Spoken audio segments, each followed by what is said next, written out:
Assalamualaikum warahmatullahi wabarakatuh. Saya Desira Natasha Prabel dari kelas 11 IPA 2. Langsung saja kita akan membahas soal nomor 1. Kanker sel plasma. Gejala dari kanker sel plasma dan penyebab kanker sel plasma.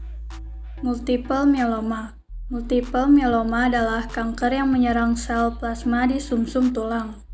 Sel plasma adalah salah satu jenis sel darah putih yang berfungsi untuk membentuk antibodi. Kanker ini umumnya ditandai dengan nyeri pada tulang. Multiple myeloma merupakan salah satu jenis kanker darah.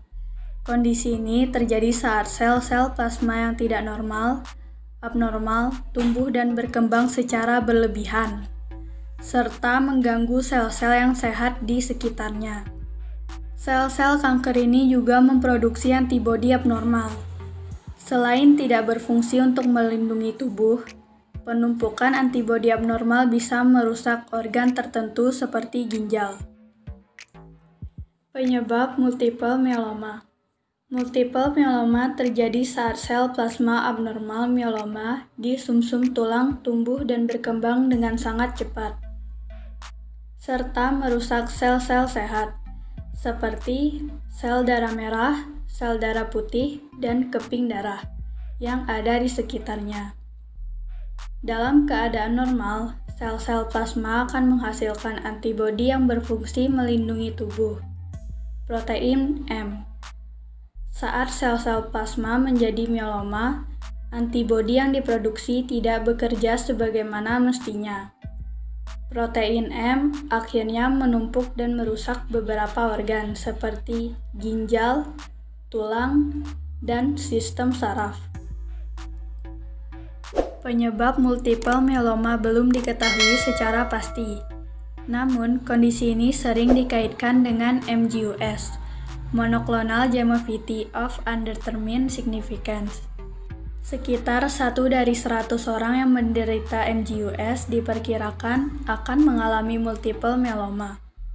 Ada beberapa faktor resiko yang menjadikan seseorang lebih berpotensi mengalami multiple myeloma, antara lain berjenis kelamin pria, berusia di atas 60 tahun, memiliki keluarga dengan riwayat multiple myeloma atau MGUS, mengalami kelebihan berat badan atau obesitas, memiliki riwayat paparan radiasi seperti radioterapi, mengalami gangguan sistem imun, memiliki riwayat paparan atau kontak dengan bahan kimia, misal pada pekerja minyak. Gejala multiple myeloma. Pada tahap awal, penderita multiple myeloma sering tidak merasakan gejala apapun. Namun, seiring perkembangan penyakit, dapat muncul sejumlah gejala berikut. Nyeri tulang, terutama tulang belakang, tulang rusuk, dan tulang panggul. Lebih mudah mengalami patah tulang. Lebih mudah mengalami penyakit infeksi. Tungkai kaki terasa lemas hingga mati rasa atau kebas. Mudah timbul memar di kulit, mimisan atau gusi berdarah, mual dan muntah, tidak nafsu makan, berat badan menurun drastis, anemia, sakit perut dan sembelit, sering merasa lelah dan lemas tanpa diketahui sebabnya, sakit kepala, pandangan kabur, menjadi linglung atau kebingungan. Soal yang kedua, teknologi stem cell. Apa itu teknologi stem cell? Apa saja manfaat bagi kehidupan kita? Metode teknologi stem cell. Terapi stem cell ini merupakan teknologi kedokteran yang menjadi harapan untuk menyembuhkan berbagai penyakit yang awalnya sulit disembuhkan dengan metode konvensional. Salah satunya adalah menyembuhkan kanker darah. Selain hasilnya yang menjanjikan, resiko terapi ini juga minim sehingga semakin banyak dicari. Penggunaan stem cell untuk pengobatan telah dimulai sejak tahun 1960 oleh peneliti dari Kanada yaitu Ernest A. McCulloch and James E. Mereka mulai meneliti stem cell setelah menemukan fakta bahwa sel sumsum tulang dari mencit mampu berdiferensiasi menjadi berbagai jenis sel. Hal ini menjadi bukti kuat dari potensi penggunaan stem cell. Kemudian, pada tahun 1968, seorang dokter dari Amerika bernama Robert A. Good berhasil mencatatkan sejarah setelah berhasil melakukan operasi transplantasi sumsum tulang pertama di dunia.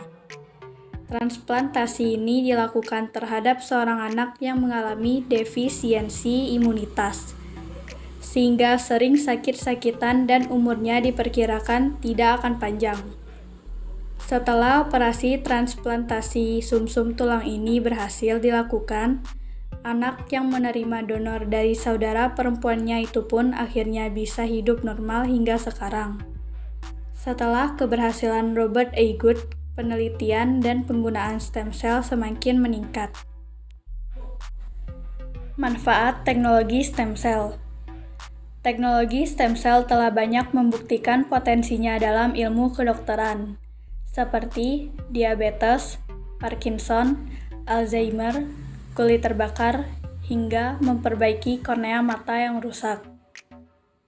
Menurut jurnal Philosophical Translation of the Royal Society London, penelitian dan kebutuhan akan teknologi stem cell semakin meningkat selama beberapa tahun ke belakang. Hal ini terjadi karena potensi stem cell yang sangat tinggi untuk kesehatan manusia. Stem cell adalah salah satu terapi yang sangat efektif untuk mengobati penyakit kanker darah. Seperti dilansir dari situs Cancer, transplantasi stem cell digunakan untuk menggantikan sel-sel yang rusak akibat pengobatan kemoterapi. Bahkan, pada beberapa kasus stem cell bisa tidak hanya digunakan untuk menggantikan sel-sel yang rusak, tetapi dimanfaatkan untuk tumbuh dan membunuh sel kanker. Pada intinya, penggunaan stem cell donor akan lebih mampu melawan sel kanker dibanding sel imun pada tubuh. Stem cell atau sel punca pada dasarnya adalah sel yang belum berdiferensiasi secara sempurna.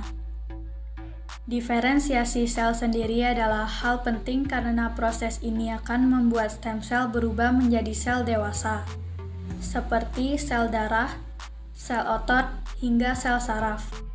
Sel yang belum berdiferensiasi ini dapat diisolasi dan diinduksi dalam sebuah media buatan, in vitro, agar menjadi sel yang diinginkan. Nantinya, sel yang telah berhasil diinduksi ini akan diaplikasikan kepada pasien. Harapannya adalah stem cell akan tumbuh dan menggantikan sel-sel di tubuh yang mengalami kerusakan. Nomor 4. Benarkah sistem imun tubuh kita dapat menyerang sel-sel sehat pada tubuh?